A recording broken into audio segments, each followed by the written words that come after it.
Hello friends, मैं आपका दोस्त अभिषेक रंजन ट्रेडिंग से रिलेटेड एक और वीडियो में आपका स्वागत करता हूं। दोस्तों, इस वीडियो में मैं आपके साथ डिस्कस करूंगा कि स्टॉक्स के अंदर हम इंट्राडे ट्रेडिंग किस प्रकार कर सकते हैं, किस प्रकार हम स्टॉक्स में इंट्राडे ट्रेडिंग करके कुछ अच्छे प्रॉफिट जनरेट कर सकते हैं, एक रेगुलर इनकम जनरेट कर सकते हैं।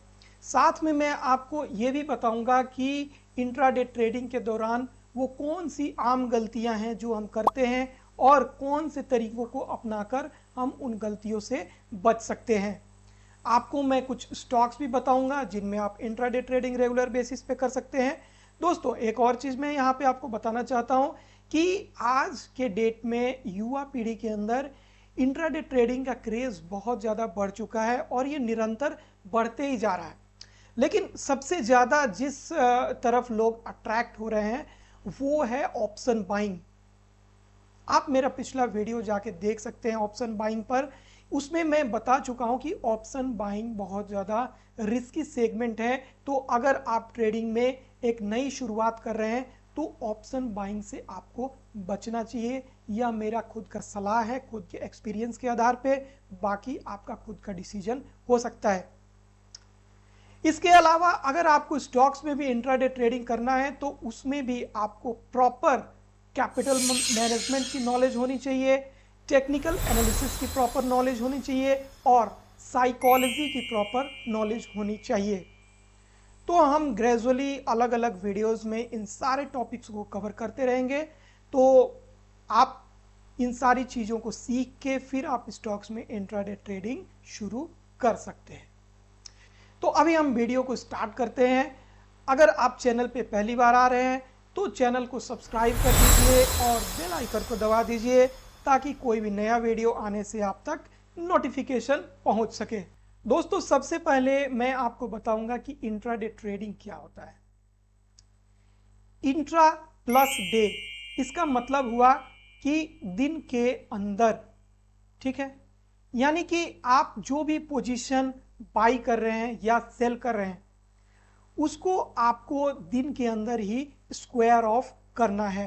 स्क्वायर ऑफ का मतलब हुआ अपने पोजीशन को कट करना। तो आप कोई भी पोजीशन लेते हैं, स्टॉक्स में लेते हैं या आप ऑप्शन में लेते हैं, फ्यूचर्स में लेते हैं, तो वो आपका पोजीशन इवनिंग 3:15 तक स्क्वायर ऑफ आपको करना होगा। अगर आप स्क्वायर ऑफ नहीं करते हैं तो 3:15 तक वो ऑटोमेटिकली स्क्वायर ऑफ हो जाएगा, whether you are in loss और प्रॉफिट। आई होप कि आपको क्लियर हो गया होगा। मतलब आप जो भी पोजीशन ले रहे हैं उसको आपको उसी दिन स्क्वायर ऑफ करना है 3:15 तक, ठीक है। यानी कि पोजीशन को कट करना है। अगर आपने बाई किया है तो सेल करना है, अगर आपने सेल किया है तो बाई कर लेना है। उसके बदले आपको मिलेगा मार्जिन। अब ये मार्जिन क्या होता है ये आप समझ लीजिए। आप कोई भी स्टॉक खरीदते हैं तो मान लीजिए कि आप कोई स्टॉक है 500 रुपीज़ का, कोई स्टॉक है, ठीक है, 500 रुपीज़ का कोई स्टॉक है और आप 1000 क्वांटिटी बाई करना चाहते हैं तो यू विल हैव टू पे 5 लाख रुपीज़, ओके। लेकिन अगर आपको इंट्राडे में उसे बाई करना है तो आपको 5x मार्जिन मिल जाएगा। यानी कि नाउ यू हैव टू पे ओनली 1 लाख, यानी कि 100K रुपीज़, ठीक है। तो ये आपको यहाँ पे ये एडवांटेज दे रहा है कि आपको कम पैसे लग रहा है। अगर आप 5 लाख का शेयर बाई करने जा रहे हैं तो आपको 1 लाख ही पे करना है। और डिसएडवांटेज क्या है कि whether you are in profit और loss you have to square off your position up to 3:15, ठीक है।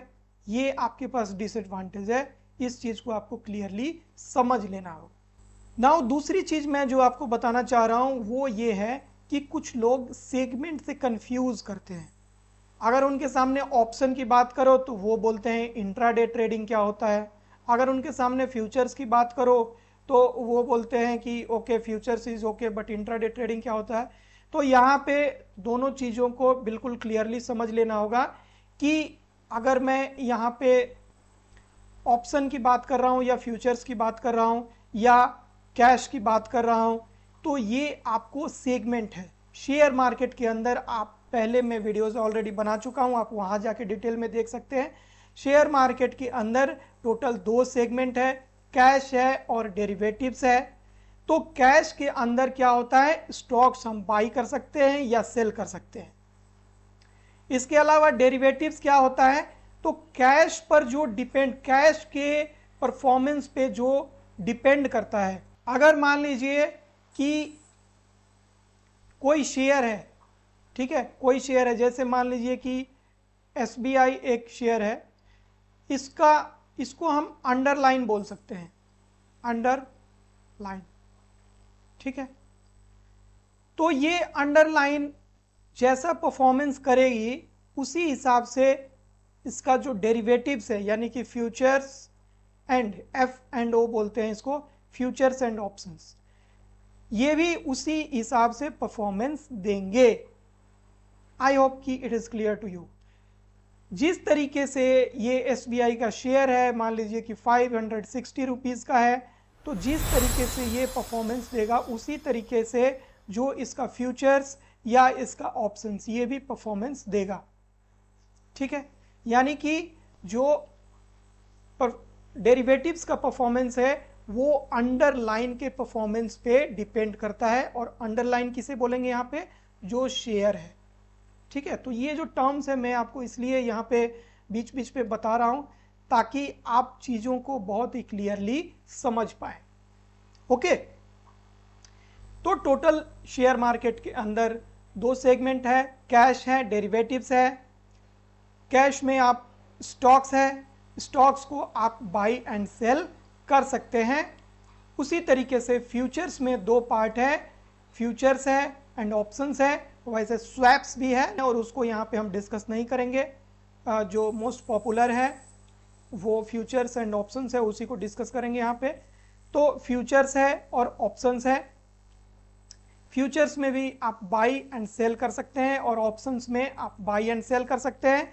अगेन जो बाई होता है, बाई में कॉल भी होता है एंड पुट भी होता है, यानी कि जब आप बाइंग कर रहे हैं तो कॉल को बाई कर सकते हैं एंड देन सेल कर सकते हैं। उसी तरीके से सेलिंग में कॉल को पहले सेल कर सकते हैं एंड देन बाई कर सकते हैं, और पुट को भी सेल कर सकते हैं एंड देन बाई कर सकते हैं, ठीक है। इसे डिटेल में आप जो डेरिवेटिव्स पे वीडियो है उस पे जाके समझ सकते हैं। मैं यहाँ पे ये समझाना चाह रहा हूँ कि ये जितने भी सेगमेंट हैं इसमें आप इंट्राडे भी कर सकते हैं और पोजिशनल भी इसको लेके जा सकते हैं। यानी कि फ्यूचर्स में आप अपने पोजीशन को लेके जा सकते हैं नेक्स्ट डे, और इंट्राडे ट्रेडिंग भी चाहें तो आप फ्यूचर्स में कर सकते हैं। उसी तरीके से ऑप्शंस में भी आप इंट्राडे ट्रेडिंग कर सकते हैं और पोजिशनली भी आप जा सकते हैं। नाउ जो फ्यूचर्स होता है, ऑप्शंस होता है, उसमें एक एक्सपायरी होता है जो कि आई होप कि आप जान रहे होंगे। नहीं जान रहे हैं तो आप जाके उस पर वीडियो जाके देखिए, वहां पे आप क्लियरली समझ पाएंगे। उसी तरीके से जो कैश है यानी कि स्टॉक्स है, उसमें भी आप इंट्राडे कर सकते हैं और पोजिशनली भी उसको लेके जा सकते हैं। जब आप इसको पोजिशनली लेके जा रहे हैं तो आप इसको कितने लंबे टाइम तक भी होल्ड कर सकते हैं, ठीक है। अगर आपने एक शेयर बाई कर लिया तो आप इसे जब तक चाहें तब तक होल्ड कर सकते हैं, 1 ईयर, 2 ईयर, 3 ईयर, ठीक है। तो आप इसको उस हिसाब से होल्ड कर सकते हैं और आप इसमें इंट्राडे ट्रेडिंग भी कर सकते हैं। ओके, तो इतनी चीज़ें आई होप कि आपको क्लियर हो गई होंगी, ठीक है। तो इंट्राडे कोई अलग से कोई ट्रेडिंग नहीं है। इंट्राडे आप कैश मार्केट में भी कर सकते हैं और फ्यूचर्स एंड ऑप्शंस में भी कर सकते हैं। तो अभी तक मैंने आपको बताया इंट्राडे ट्रेडिंग के बारे में। अब स्पेसिफिकली हम स्टॉक्स में किस तरीके से इंट्राडे कर सकते हैं उसके बारे में डिस्कस कर लेते हैं। देखिए, स्टॉक्स में पहली चीज़ आपको मैंने बताया कि 5x मार्जिन मिल जाता है, किसी किसी शेयर में कम भी मिलता है, तो वहाँ पे आपको वो चेक कर लेना होगा। आपके डीमैट अकाउंट में वो ऑलरेडी मेंशन वहाँ पे कर दिया रहता है।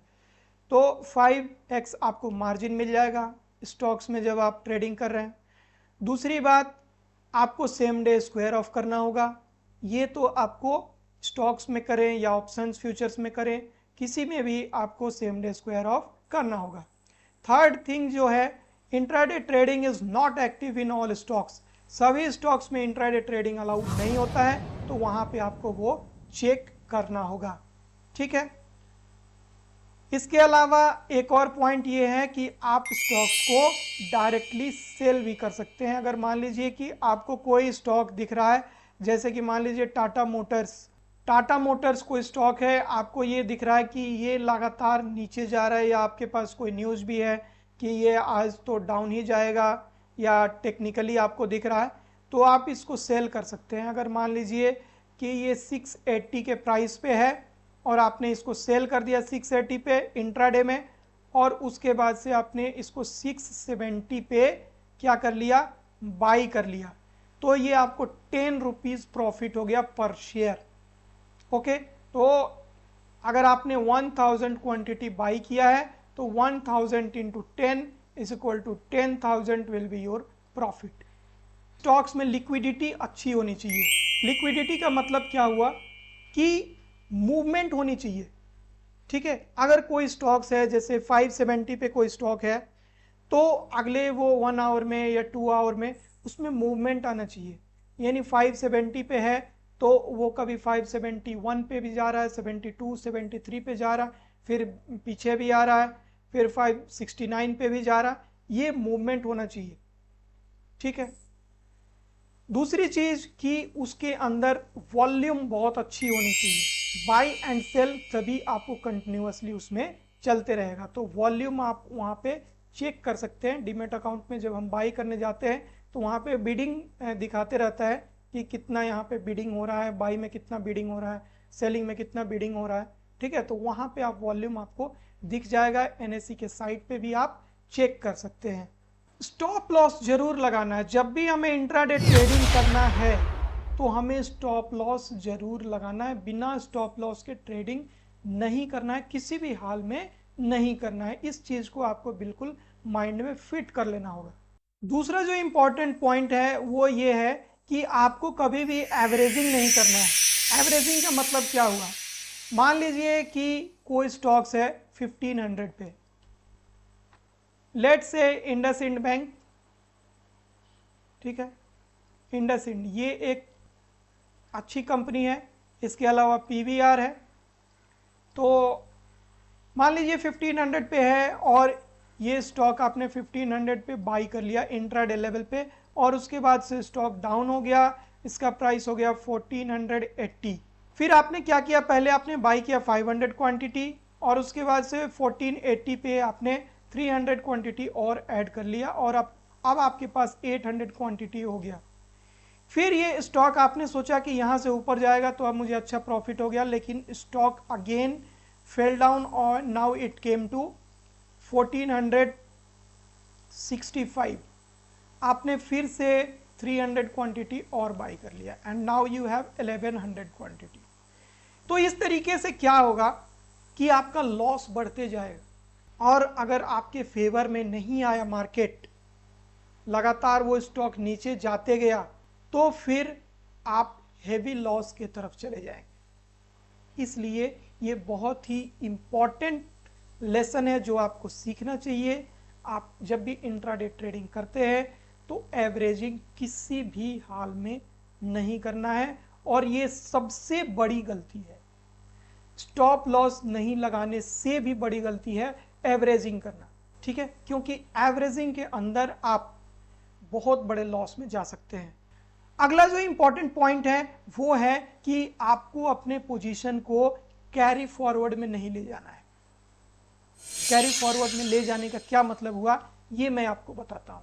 अभी मान लीजिए कि आपने स्टॉक्स को बाई किया और आपको टोटल 5000 का लॉस हो रहा है। ठीक है, आपने इन्वेस्ट किया 2 लाख रुपीज। ठीक है, 200K। ये आपने इंट्राडे लेवल पे किया, आपके पास 5x का मार्जिन है। ओके, तो देखा जाए तो ये जो शेयर है वैसे 10 लाख रुपए का है। अब आपको 5,000 रुपए का लॉस हो रहा है, तो आपने क्या सोचा कि क्यों ना इसको हम नेक्स्ट डे लेके जाते हैं, और फिर आपने इसको कन्वर्ट कर दिया कैरी फॉरवर्ड में, और आपके पास पैसा ऑलरेडी अवेलेबल है और आप कैरी फॉरवर्ड में अगले दिन पोजीशन को लेके चले गए और अब आपके पास 10 लाख का ये शेयर है। और फिर हालांकि आपने सेलेक्ट किया फंडामेंटली स्ट्रॉन्ग कंपनी, लेकिन शेयर मार्केट के अंदर कोई भी फंडामेंटली स्ट्रॉन्ग कंपनी कितना भी गिरावट फेस कर सकती है या कितना भी उछाल भी फेस कर सकती है। तो नेक्स्ट डे से ये कंपनी अगर इसके शेयर्स गिरने लगे तो फिर क्या होगा? पहले तो आपने यहाँ पे 2 लाख रुपए लगाया, यहाँ पे आप अब 10 लाख रुपए लगा चुके हैं और यहाँ पे आपका लॉस और ज़्यादा बढ़ सकता है। ठीक है, तो इसलिए कभी भी कैरी फॉरवर्ड नहीं करना है। ठीक है, कैरी फॉरवर्ड में नहीं लेके जाना है, ये आपके लिए बहुत ही ज़्यादा डेंजरस हो सकता है। और ये जो मैंने आपको रूल्स बताए ये तीनों बहुत ही इंपॉर्टेंट रूल है। Number 1 is stop loss, second is no averaging and third is no carry forward. इन चीज़ों को आपको 110% फॉलो करना ही होगा, then only you can succeed in intraday trading. Okay, अगली चीज़ मैं आपको बताता हूँ कि स्टॉक्स में इंट्राडे ट्रेडिंग किस तरीके से करें। जो फर्स्ट स्टेप है वो है selection of the stocks. Market start हो उससे पहले ही आपको स्टॉक्स का सिलेक्शन कर लेना होगा। ठीक है, उसके बाद आपको उस स्टॉक्स का सपोर्ट एंड रेसिस्टेंस ड्रॉ कर लेना होगा एडवांस में। ओके, फिर आपको जो मार्केट है, यानी कि ये तो स्टॉक्स की बात हुई, लेकिन जो मार्केट है यानी निफ्टी है, निफ्टी, बैंक निफ्टी, इनका पोजीशन भी आपको देखना होगा। वर्ल्ड मार्केट का पोजीशन आपको देखना चाहिए, और जो निफ्टी का चार्ट है, बैंक निफ्टी का चार्ट है, उसको हमें फॉलो करना चाहिए। अगर जैसे बैंक निफ्टी का स्टॉक्स है तो बैंक निफ्टी किस तरीके से परफॉर्म करेगी उस पर भी डिपेंड करता है कि वो पार्टिकुलर स्टॉक किस तरीके से परफॉर्म करेगा। ठीक है, उसी तरीके से निफ्टी 50 के अंदर है तो निफ्टी 50 का भी चार्ट हमें देखना होगा। और इसके साथ में हम इंडिकेटर्स को यूज कर सकते हैं। जो हमारा एक सेटअप है उस सेटअप को हमें इस्तेमाल करके ट्रेड करना होगा। ठीक है, इंडिकेटर्स में RSI, moving average, Bollinger band, VWAP, ये कुछ इंडिकेटर्स हैं जिनको आप यूज़ करके अपना बहुत अच्छा सेटअप वहाँ पे बना सकते हैं और उसको आप यूज़ कर सकते हैं। अगर आपको इंडिकेटर्स में प्रॉब्लम है, आप इंडिकेटर्स को सही तरीके से नहीं समझ पा रहे हैं, तो आप मेरे वीडियोस में जाके देख सकते हैं, लिंक आपको डिस्क्रिप्शन बॉक्स में मिल जाएगा। और जो आपका सेटअप है उसको आपको बिलीव करना होगा। नाउ सेटअप क्या होता है और कौन से ऐसे सेटअप्स हैं जिनको यूज़ करके हम इंट्राडे ट्रेडिंग में सक्सेसफुल हो सकते हैं, ये मैं आपको बताऊंगा नेक्स्ट वीडियो में। इस वीडियो में इतना ही। Thank you very much. Video अगर आपको अच्छा लगा तो वीडियो को लाइक कर दीजिए,